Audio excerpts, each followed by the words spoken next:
that way as negative.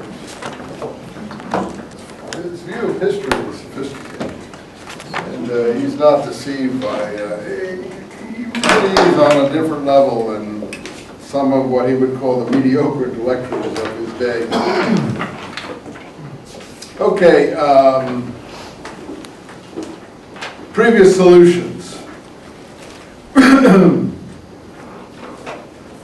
It's not possible to, artificially to solve this problem. Some attempts are too petty, like colonization have been falsely conceived, converting Jews into peasants, like Tolstoy maybe would want to try to people back to nature and so on. Apparently these are movements that were going on in his time. And they didn't prosper, they come to grief.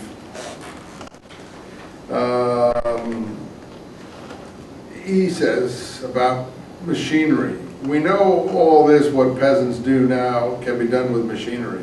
It's interesting again. The agrarian question is only one of machinery. He doesn't think it's bad or good, he's just stating a fact. America must conquer Europe in the same way as a large landed possession absorbs small ones. He means the American way of doing things. That will become the future. And that's, again, very far-sighted. It's just amazing that he can see this. And he speaks about, here's a crossbow, go to war.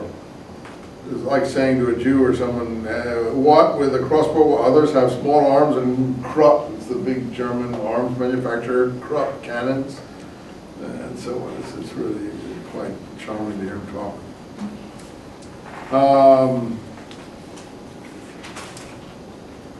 Let's see there.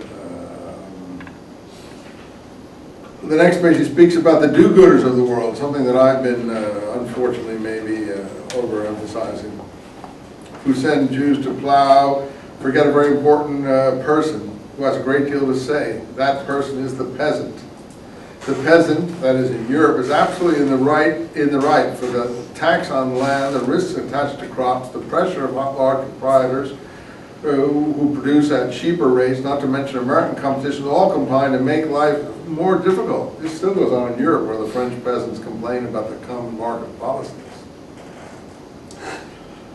Causes of anti-Semitism.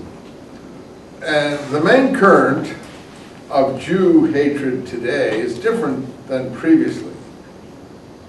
It is an outgrowth of the emancipation of the Jews, and that's very insightful to know that the new one, the Hitler one that we're going to come upon in the next century, is actually a direct result of emancipation. I think Pinsker was saying this maybe more eloquently, but Herzl always says it more politically. He's a newcomer to this situation, but he moves quickly, even though he maybe doesn't have the depth of feeling of someone like Pinsker who preceded him. He speaks even in the top of the next page about the spirit of the age. So it's not much different than zeitgeist, than what Pinsker was saying. They freed us, but they didn't really want to do it. They did it because of the spirit of the age. And the very impossibility further along of getting at the Jews nourishes and deepens the hatred of them among the masses, he's speaking. This is interesting.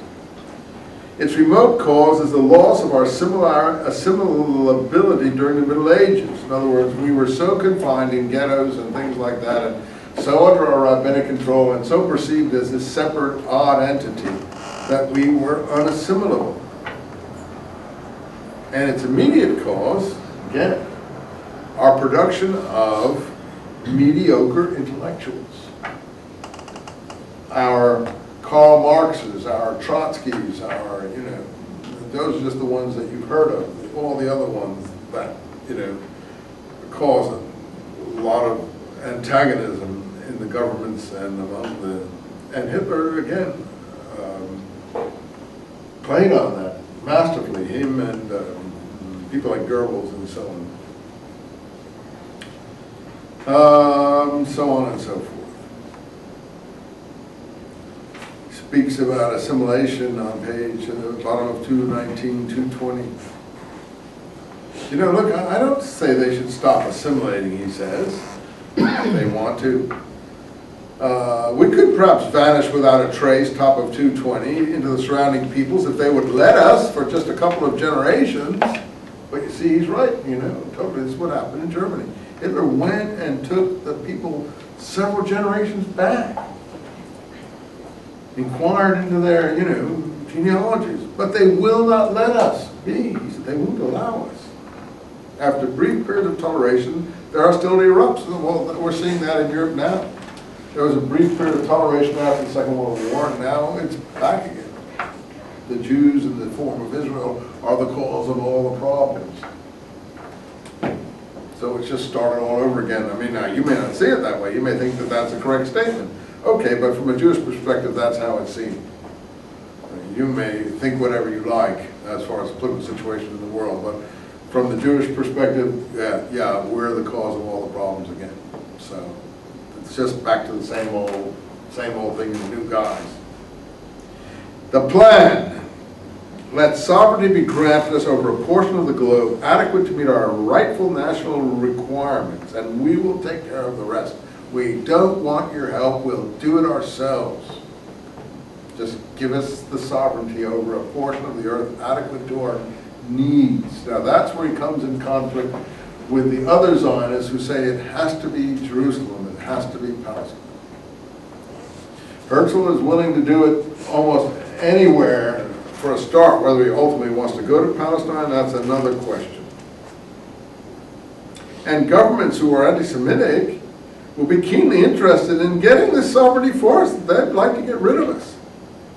And you know something? That's true. Hitler originally was thinking of Madagascar for the Jews. And the British were thinking of Uganda. And later they offered them Uganda. And then they were thinking of, when the Jews turned down Uganda, they were thinking of Sinai. When they had Sinai after, in the 1890s or so. And the poorest will go first, 221, we had that, and cultivate the soil. They will construct the roads, the bridges, the railroads, the telegraph installations, regulate the rivers. You know, he's got it all figured out. Their labor will create trade, trade will create markets, markets will attract new settlers. Very modern economic thinking. If you are someone in the class, in the break, someone they were an economics major. And every man will go voluntarily at his own expense, his own risk.